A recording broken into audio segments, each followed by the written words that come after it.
Сәлем достар, сіздермен бірге Гүлсара. Бүгін өте дәмді өрік қосылған пирог дайындаймыз. Бұл өрік қосылған пирогтың ерекшелігі сливки және творожный сыр, маскарпоне қосылмайды.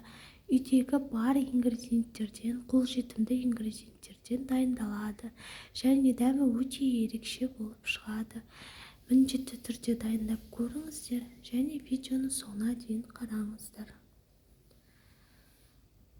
Достар, бұл пирог менде бір жасағаннан-ақ өте дәмді болып шықты, мінсіз болып шықты. Ең алдымен қамырын дайындаймыз. Ол үшін ұнның үстіне сахарный пудра саламыз және разрыхлитель салып араластырып аламыз.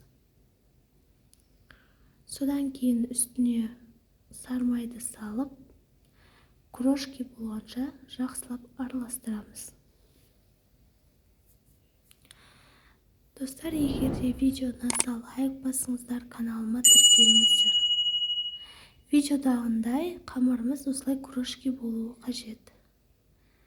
Қамырдың үстіне жұмыртқа және қаймақты салып, жақсылап араластырамыз.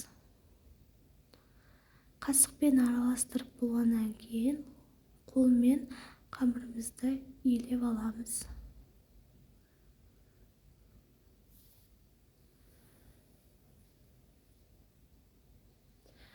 Достар, айта кететін жайт, бұл қамырдың ерекшелігі өте жұмсақ болып шығады және қолға жабыспайды. Бұл қамырды сіздер иілеп болғаннан кейін, дайын болғаннан кейін, яғни неге холодильникке салудың қажеті жоқ, сразу пісіре беруге болады. Енді начинкасын дайындаймыз. Өріктің үстіне секерді салып, блендердің көмегімен жақсылап езіп араластырып аламыз.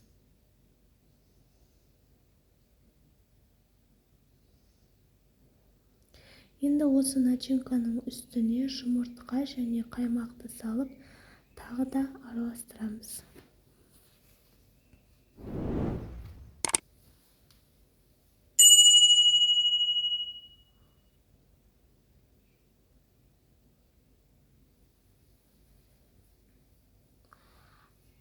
Араластырып болғаннан кейін начинкамыздың үстіне творогты салып, блендердің көмегімен жақсылап езілгенше, яғни комок-комоктар қалмай жақсылап езіп аламыз.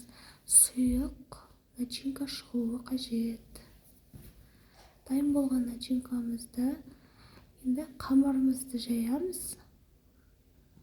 Видеодағындай жайып, формаға жайып аламыз. Дайын болған начинкамызды формаға құйып, қызып тұрған пеште 180 градустай пісіріп, 40 минуттай пісіріп аламыз. Міне достар, 40 минут өтті, пирогымыз дайын. Өздеріңіздің қалауларыңызша әдемілеуге болады. Мен дейтін өрік қосылған пирог болғаннан кейін өрікпен әдемілеп қойдым. Достар, міндетті түрде дайындап көріңіздер. Менде бір жасағаннан-ақ ерекше болып шықты. Дәмі де өзіме өте қатты ұнады. Дастарханға қойғанда да өте әдемі болып тұрады. Менімен бірге болғандарыңызға рахмет. Сау болыңыздар.